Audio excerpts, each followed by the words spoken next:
Good afternoon, everyone. Thank you for your presence this afternoon, and your time is highly appreciated. I hope that all of our internet connections are stable until the end of this virtual meeting for us to lay out the purpose and aim of this meeting harmoniously. Good afternoon, Mr. and Mrs. Santillan.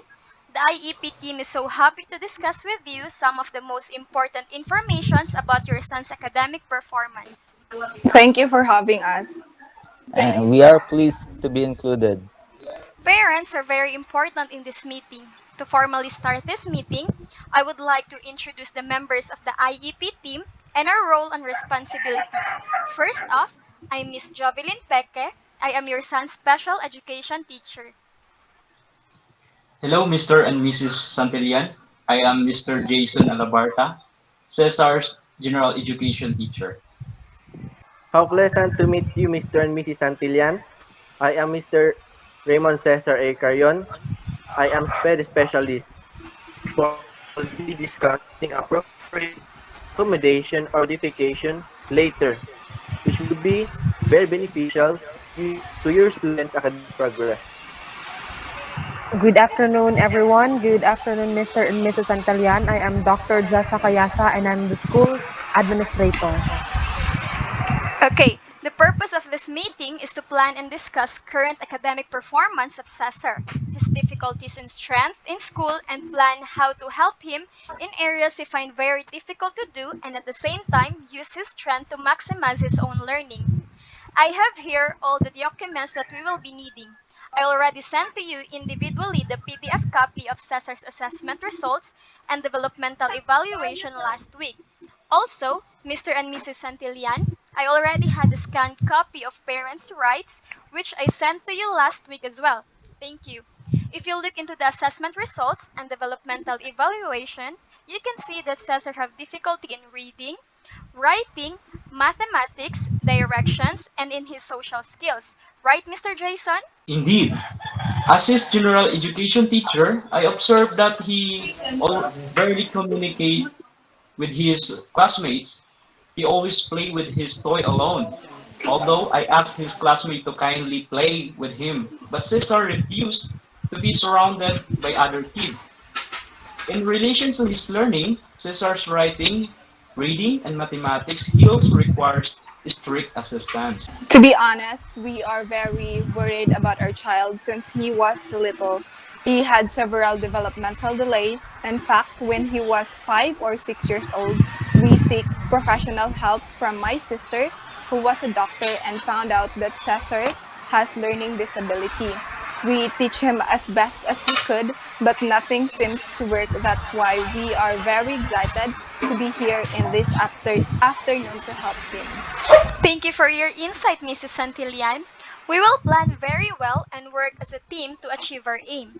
Thank you for sending previous assessment and anecdotal records of Cesar that we will also be using as key grounds to the formulation of Cesar Individualized Education Plan.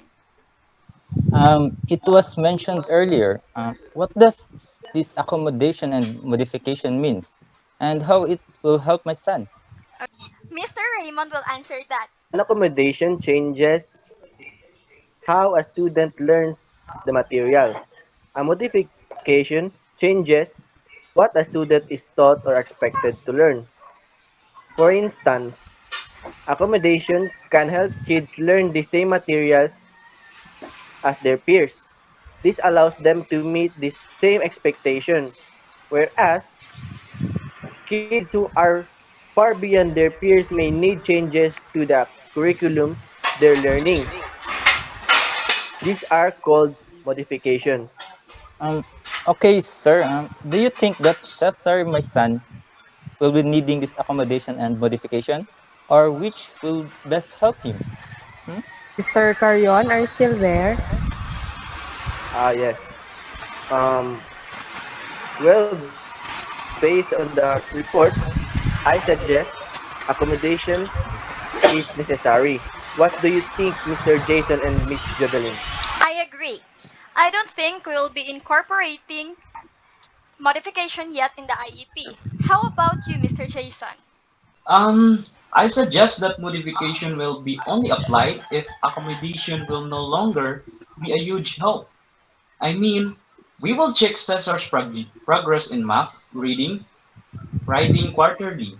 And if there are no changes or progress, then I think that's the time we will plan to include modifications. That's right. I think that modification will only be applied if it's very necessary. If not, we will stick with the recommended accommodation. Right? Um, okay, that's very clear. Thank you. The records and observations suggest that Cesar's reading, writing, and math skills are far behind than his peers, and immediate action must be implemented. We have here examples of possible accommodations for an IEP team to consider, broken into 6 categories. First is we have presentation. In the presentation, we must provide audio tape, provide in large print, reduce number of items per page or line, provide designated reader, present instructions orally. Next is the response. Allow for verbal responses, allow for answers to be dictated to a scribe, allow the use of tape recorder to capture responses, permit responses to be given via computer, permit answers to be recorded directly into test booklet. Next is timing. Allow frequent breaks. And last is extended allotted time for a test. Next is the setting. Provide preferential seating, provide special lighting or acoustics, provide a space with minimal distractions, administer a test in small group setting, administer a test in private room or alternative test site. Next is test scheduling. Administer a test in several time sessions or over several days, allow sub-tests to be taken in a different order, administer a test at a specific time of day, and other is provide special test preparations and provide on-task focusing prompts. Provide any reasonable accommodation that a student needs that does not fit under the existing categories. Quarterly, I and Jason will document progress. Quarterly, we would also want to communicate with you about your observation with regards to Cesar's academic and social inclination since he will be spending most of his time with you. Will it be okay to you, Mr. and Mrs. Santillan? Of course, it will be absolutely fine. And yes, we are so glad working with you all. That is so kind. Thank you, Mr. and Mrs. Santillan. Yes. Excuse me, Mr. Raymond, you're on mute po. Sorry. Um, okay, with all this discussion, we can now write our formal IEP for Cesar. After the development of IEP, okay, wait, IEP, the implementation of IEP must be done. The child's services and individual needs program must begin. The IEP now lays out an appropriate education for the child. The child's participation in the general education curriculum. The child receives both for insulin, the accommodation, instruction, and for testing, and the array of multidisciplinary services from related service providers that support the child's educational program. The last step of the IEP is evaluation and review. IEPs are reviewed annually. The purpose of the IEP review meeting is to ensure that the child is meeting their goals and making educational progress. Teachers and specialists take daily data and write quarterly and even weekly progress reports to help the parents see their child's progress and also to help the specialists see what works and they should change to help the child learn better. Any questions so far? Everything is clear. Thank you all. Thank you for showing so much interest on the meeting. I think we've covered everything on the meeting agenda. After this, I will formally develop the IEP based on what we have discussed today. Then I will send to all of you individually the IEP. Again, I want to thank you for all for taking out time of your busy schedules to be here today, especially Dr. Jessa. Thank you, mom and sir. Thank you, Mom and Sir. Thank